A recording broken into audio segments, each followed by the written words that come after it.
ছেলেটারে দেখেন, এই যে এই সেই ছেলে, এই ছেলেটা কিন্তু আমার মামাতো ভাই, বুঝছেন?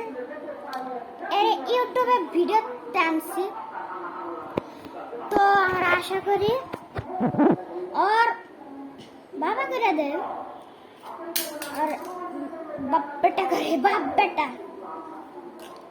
আরে তো তুমি কাও কিছু এটা দেখি না, আগেকার যুগের খেলনা, আগেকার যুগের খেলনা ধরলাম তো কিছু কেন খেলনা বানাইছে। তোমার নাম কি?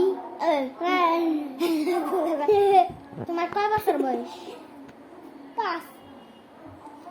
5 বছরের একটা শিশু কেমনে ই করতে পারে বলেন?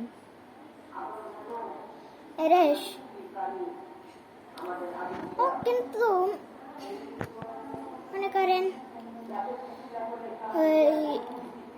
অনেক আগে থেকে ভিডিও করে, আমি চিনি না আমার মামা তো ভাই ফেসবুকে তো ভিডিও করে, রাসেল আহমেদ চ্যানেলে। তো আশা করি এটাই ব্লগ ভিডিও হইলো, অনেক বড় একটা ভিডিও বানা ফেলাইছি। আপনারা বাই বাই দিয়ে দাও, বাই বাই, আবার পরে দেখা হবে।